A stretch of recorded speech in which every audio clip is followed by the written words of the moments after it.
ವಿಧಾನ ಪರಿಷತ್ನಲ್ಲಿ ಪರಸ್ಪರ ಘೋಷಣೆಗಳ ಅಬ್ಬರ ಜೋರಾಗಿದೆ.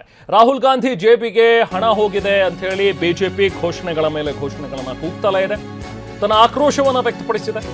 ರಾಮನ ಹುಂಡಿ ಕಳ್ಳರು ಅಂತ ಹೇಳಿ ಕಾಂಗ್ರೆಸ್ ಪ್ರತಿಯಾಗಿ ಘೋಷಣೆ ಕೂಗಿದೆ. ಸೊ ಈ ಗದ್ದಲದ ನಡುವೆನೆ ಗಮನ ಸೆಳೆಯುವಂತಹ ಒಂದು ಸೂಚನೆ ಅಂದ್ರೆ ಕಲಾಪ ಆರಂಭವಾಗಿದೆ.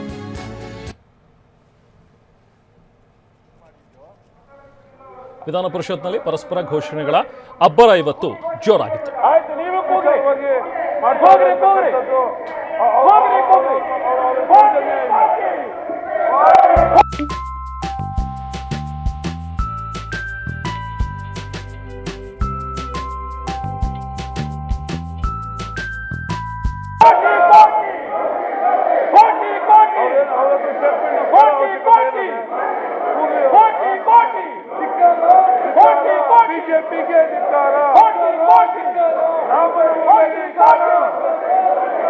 ಬಿಜೆಪಿಗೆ ಧಿಕ್ಕಾರ, ಬಿಜೆಪಿಗೆ ಧಿಕ್ಕಾರ, ಬಿಜೆಪಿ ಸದಸ್ಯರಿಗೆ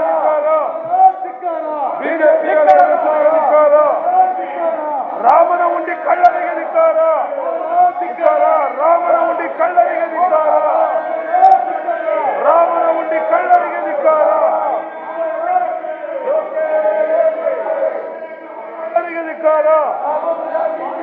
ವಾಲ್ಮೀಕಿ ರಾಮನ ಹಣ ಕಳ್ಳರಿಗೆ ಇವರು ವಿನಾಕಾರಣ ಸದನದ ಸಮಯನ ಹಾಳು ಮಾಡ್ತಾ ಇದ್ದಾರೆ, ಕಾಲಹರಣ ಮಾಡ್ತಾ ಇದ್ದಾರೆ. ಎಷ್ಟು ದಿವಸಗಳು ಕೇಳಿಕೊಂಡ್ರು ಕೂಡ ಸರ್ಕಾರ ಮನವಿ ಮಾಡಿಕೊಂಡ್ರು ಕೂಡ ಇವರು ಚರ್ಚೆಗೆ ಬರ್ತಾ ಇಲ್ಲ. ದಯವಿಟ್ಟು ಇವರು ಬೇರೆಯವ್ರ ಹಕ್ಕುಗಳಿಗೂ ಚಿಟಿ ತರ್ತಾರೆ. ನಿಯಮ 372 ಮೂಲಕ ಇವನ್ನೆಲ್ಲ ಸರ್ಕಾರ ಹೊರಗೆ ಕಳಿಸಿ ಸದನ ಕಾರ್ಯಕಲಾಪ ನಡೆಸ್ಕೊಳ್ಬೇಕು ಅಂತ ವಿನಂತಿ ಮಾಡ್ಕೊಳ್ತಾ ಇದ್ದಾರೆ.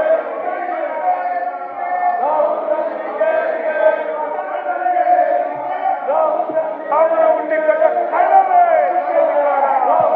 ರಾಮನ ಹುಂಡಿ ಕಳ್ಳವರೇ ಧಿಕ್ಕಾರ, ರಾಮನ ಹುಂಡಿ ಹಣಕ್ಕೆಲ್ಲ ಕಳ್ಳವೇ, ಜನರಿಗೆ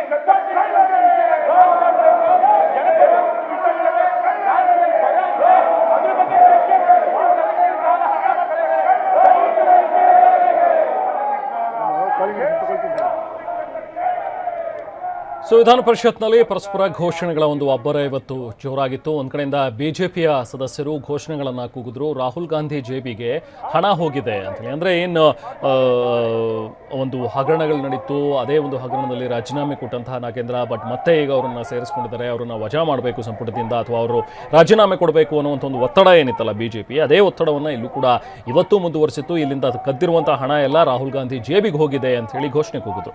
ಅದಕ್ಕೆ ಪ್ರತಿಯಾಗಿ ಇವತ್ತು ಸರ್ಕಾರದ ಕಡೆಯಿಂದ ಕೂಡ ಅಂದ್ರೆ ಕಾಂಗ್ರೆಸ್ನ ಸದಸ್ಯರು ಕೂಡ ಘೋಷಣೆಗಳನ್ನ ಕೂಗಿದ್ರು. ರಾಮನ ಹುಂಡಿ ಕಳ್ಳರು ನೀವೆಲ್ಲರೂ ಅಂತ ಹೇಳಿ ಧಿಕ್ಕಾರವನ್ನ ಕೂಗ್ತಾ ಒಟ್ಟಿನಲ್ಲಿ ಪರಸ್ಪರ ಆಡಳಿತ ಮತ್ತು ವಿಪಕ್ಷದ ಸದಸ್ಯರು ಇಬ್ಬರೂ ಕೂಡ ಇವತ್ತು ಗದ್ದಲ ಗಲಾಟೆಗೆ ಸಾಕ್ಷಿಯಾದರು.